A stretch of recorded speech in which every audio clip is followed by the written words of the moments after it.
महादेव की घोषणा के अनुसार वास्तविक विजेता तो गजानन ही है। वास्तविक विजेता तो गजानन ही है। वास्तविक विजेता तो गजानन ही है। कुमार कार्तिकेय उचित कह रहे हैं। गजानन ने बल और बुद्धि दोनों का उपयोग किया। हाँ कुमार कार्तिकेय, गजानन ने ही अपनी चतुराई से हम सबको प्रत्येक संकट से मुक्ति दिलाई। इसलिए गजानन ही सर्वथा योग्य हैं। हाँ कुमार कार्तिकेय, आप उचित कह रहे हैं। जिन विघ्नहर्ता ने अपनी चतुराई से, अपनी बुद्धि और बल के संयोग से हमारे मार्ग में आने वाले सारे संकटों से हमें मुक्ति दिलाई, केवल वो ही विजयी कहलाने योग्य है। और वो कोई और नहीं, देव गजानन है।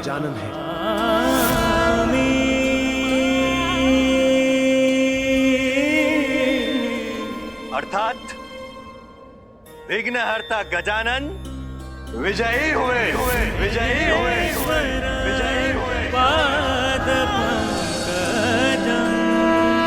नमामि देवं सकलार्थदं तं स्वर्णवर्णभुजगोपवितं।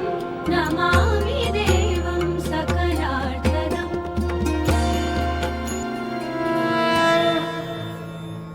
आज से पार्वती नंदन गजानन मात्र इसी नाम से नहीं जाने जाएंगे, उनको एक और नाम प्राप्त होगा।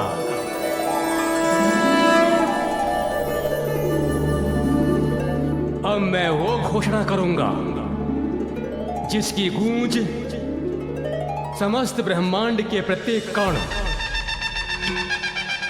और जगत के प्रत्येक गण तक पहुंचनी चाहिए।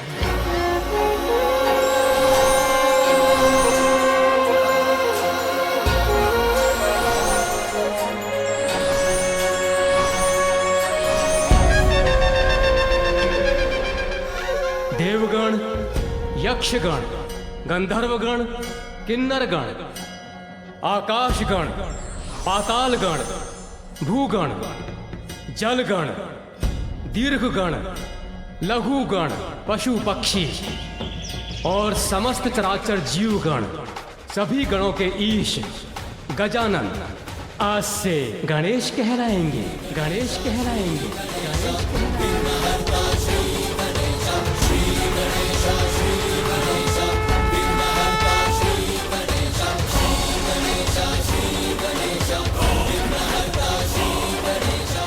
धर्म का पालन करने वालों के लिए विघ्नहर्ता और दुष्ट अधर्मियों के लिए विघ्नकर्ता होंगे गणेश।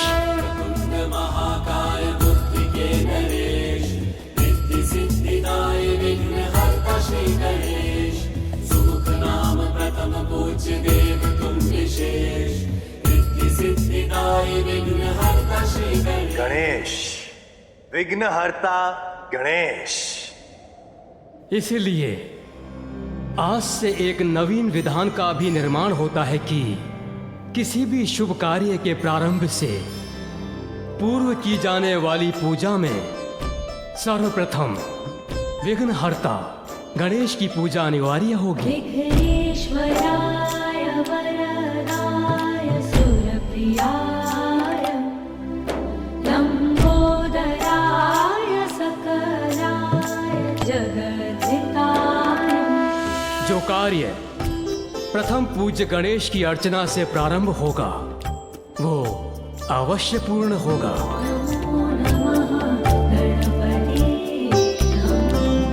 मुझे बहुत गर्व है कि गणेश ने आज अपनी प्रतिभा का परिचय दिया। देवताओं के साथ साथ संपूर्ण जगत की भलाई का कठिन दायित्व भी स्वीकार किया। विघ्नहर्ता प्रथम पूज्य श्री गणेश की, विघ्नहर्ता प्रथम पूज्य श्री गणेश की, विघ्नहर्ता प्रथम पूज्य श्री गणेश की, विघ्नहर्ता प्रथम पूज्य श्री गणेश की।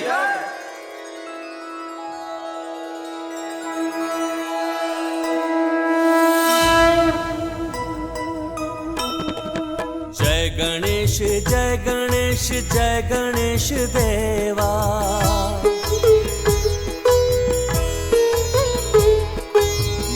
जाकी पार्वती पिता महादेवा। सिंदूरा से जगत को मुक्ति दिलाए, सिंदूर बदन नाम तब से तुम पाए। कामना प्रतीक मूस को तुम हराए, उपकार उस पे किए वाहन बनाए।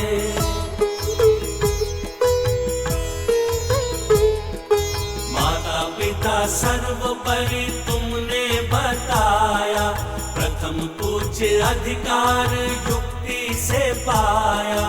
विघ्न हरता भी तुम हो, विघ्न करता भी तुम, प्रथम पूज्य वंदन तुम्हारा करें हम।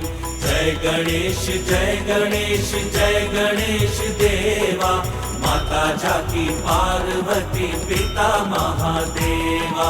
जय गणेश जय गणेश जय गणेश देवा, माता जाकी पार्वती पिता महादेवा। माता, आपके पुत्र गजानन ने देवता पद तो पूर्व ही प्राप्त कर लिया था, किंतु आज प्रथम पूजनीय बनकर आपका वचन भी सार्थक कर दिया। नारायण नारायण।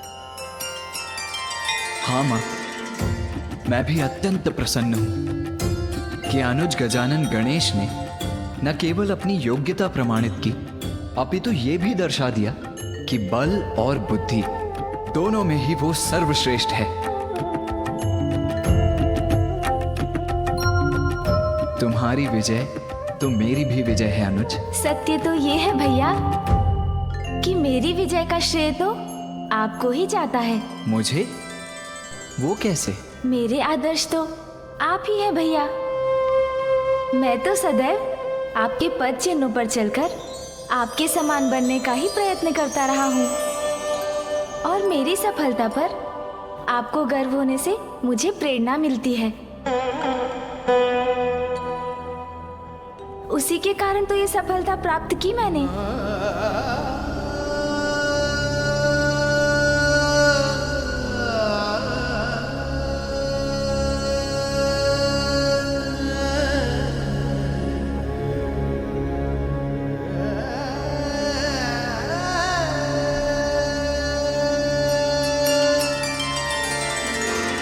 तुम दोनों भाइयों के बीच सम्मान और प्रेम सदा बना रहे, यही मेरी कामना है। आज मेरे दोनों पुत्रों ने ये प्रमाणित कर दिया कि वो सर्वश्रेष्ठ।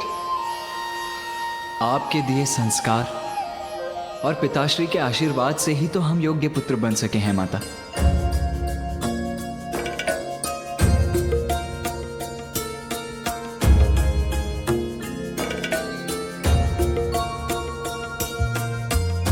कल्याण हो।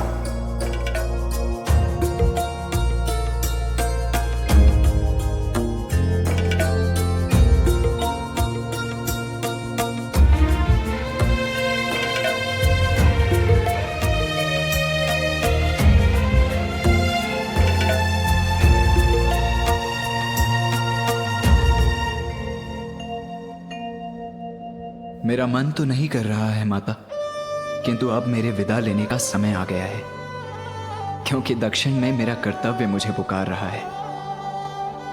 मुझे अनुमति दीजिए माता। कर्तव्य तो सदा सर्वोपरि होता है पुत्र।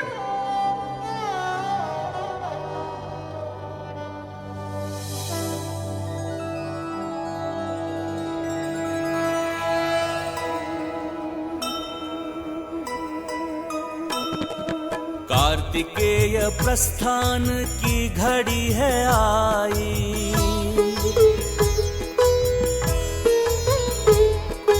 आज पुनः बिछड़ेंगे अनुरागी भाई। सुमुख अब अनिवार्य है विदाई देना, भावुक हृदय अश्रु पूरित है नैना। जय गणेश जय गणेश जय गणेश देवा, माता जाकी पार्वती पिता महादेवा।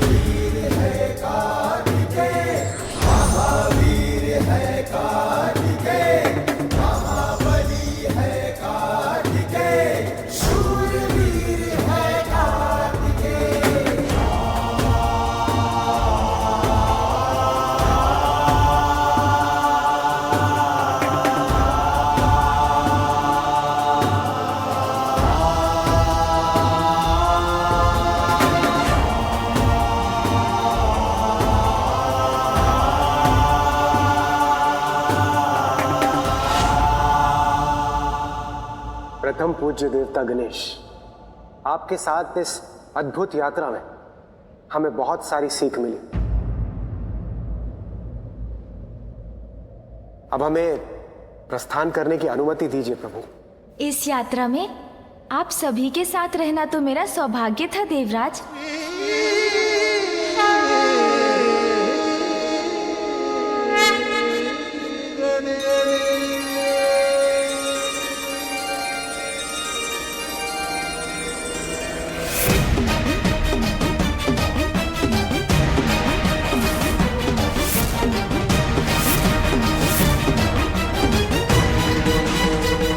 अकस्मात मुझे एक ऐसा आभास हो रहा है।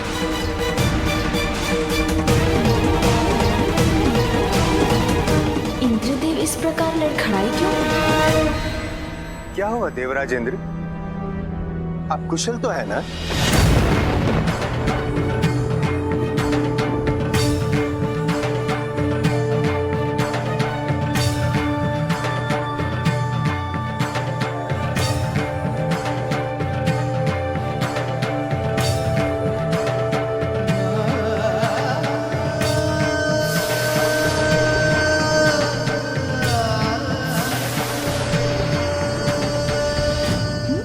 देवताओं की ऊर्जा उनसे विलग होकर कहाँ जा रही है?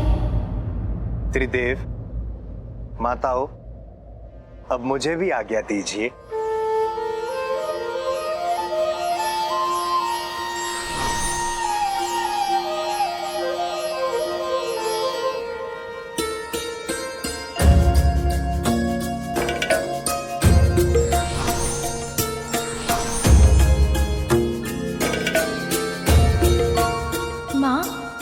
मैंने अभी देखा, क्या वो आपको भी दिखाई दिया? नहीं पुत्र, मैंने तो कुछ भी नहीं देखा। यदि माता का ध्यान उस पर नहीं गया तो उन्हें व्यर्थ चिंतित करने का कोई लाभ नहीं। ये क्या था? जब मुझे पूर्ण रूप से ज्ञात हो जाएगा तभी बताऊंगा उन्हें। पुत्र, प्रतीत होता है तुम बहुत थक गए। तुम्हें विश्राम करने की आवश्यकता है।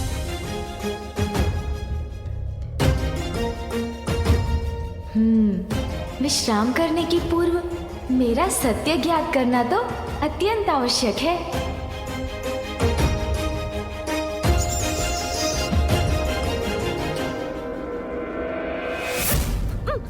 अरे,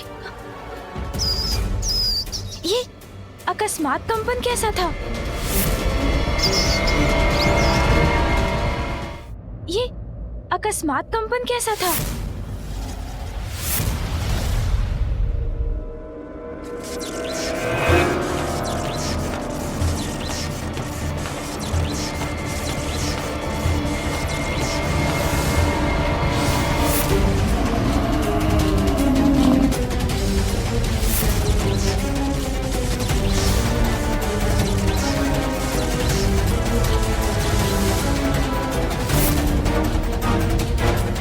ये अकस्मात क्या हो रहा है? ये क्या? यमदेव जी अपने कार्य में असफल क्यों हो रहे हैं?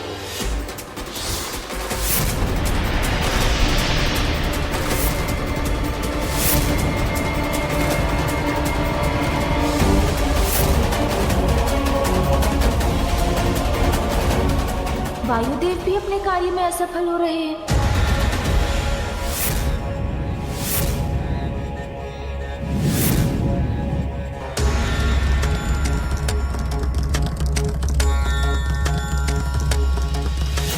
और ये क्या? अग्निदेव की शक्ति भी कार्य नहीं कर रही।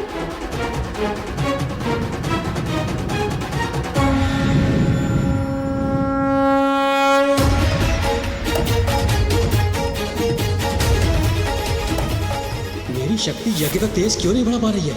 देवताओं की शक्ति भी जैसे कोई हर रहा है, ज्ञात नहीं उन्हें स्वयं इस बात का आभास हो रहा है या नहीं। ये किस अनिष्ट का संकेत है? मुझे शीघ्र इसके पीछे छुपे रहस्य को ज्ञात करना होगा।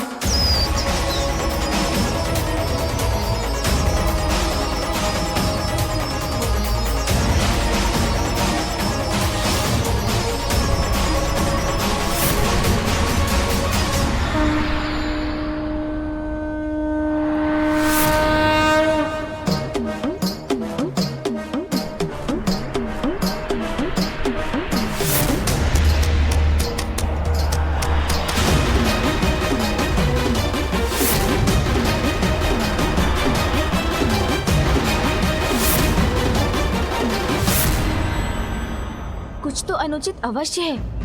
प्रतीत होता है जैसे सृष्टि के समस्त तत्वों को कोई सोख कर उनकी शक्ति को क्षीण कर रहा है। किंतु कहाँ विलीन हो रहे हैं ये तत्व? कौन सी अनिष्टकारी शक्ति ने अपनी ओर खींच रही है? ये सभी तत्व तो एक ही ओर जा रहे हैं। वहां जाकर देखता हूँ। मूषक जी, चलिए।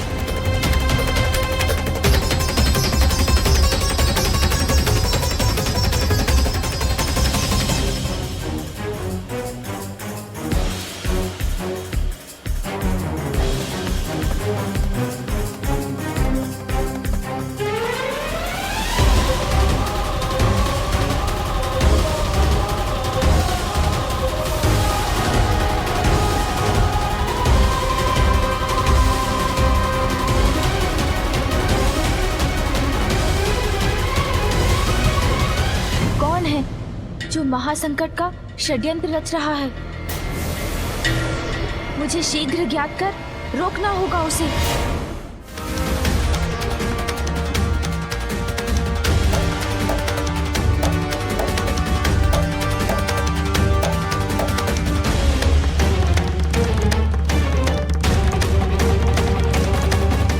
ये कैसे स्वर्ण, रजत और लौह के विचित्र स्तंभ है जो एक साथ मिलकर ये त्रिकोण बना रहे हैं।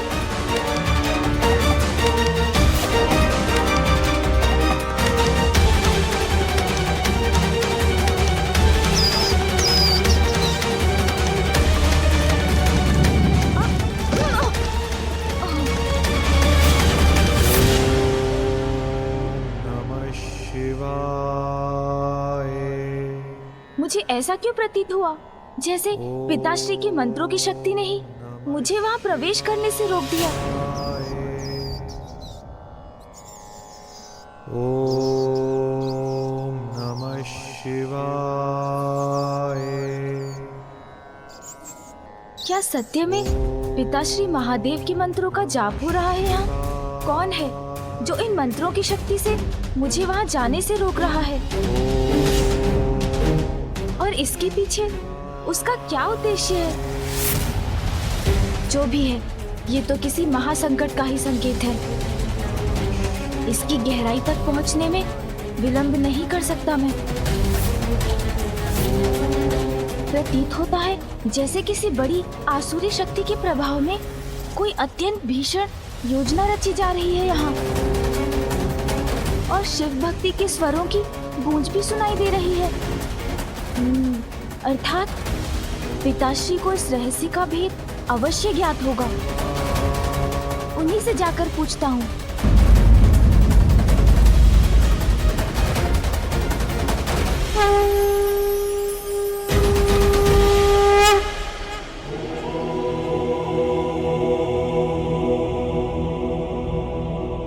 पिताश्री के ध्यान में व्यवधान डालकर सृष्टि का अहित नहीं होने दे सकता। किंतु सृष्टि यदि इसी प्रकार पंच तत्वों से रहित होती रही, तब तो संपूर्ण जीवन का अहित होगा। फिर तो मुझे ही शीघ्र इस संकट से उबरने का उपाय ढूंढना होगा।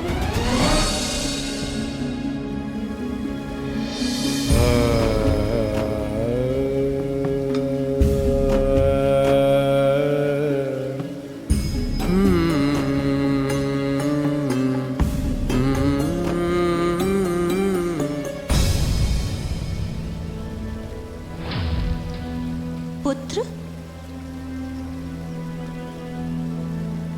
क्या हुआ? ऐसी कौन सी चिंता है जिससे मेरा पुत्र उलझन में है? माँ, वो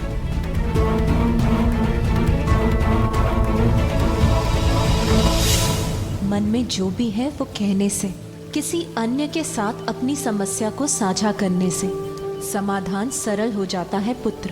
माँ, कुछ समय पूर्व मुझे एक रहस्यमय अनुभव हुआ। अंतरिक्ष में एक विचित्र त्रिकोणाकार स्थान है, जिसके निकट जाने के मेरे प्रयास को किसी दिव्य मांत्रिक शक्ति ने विफल कर दिया।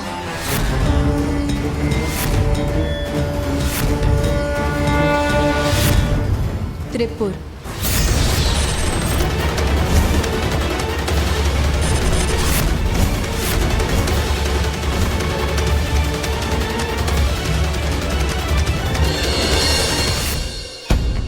पद के साथ व्यक्ति का दायित्व और भी बढ़ जाता है। इसलिए हमें पद की गरिमा और दायित्व के प्रति सजग रहना चाहिए।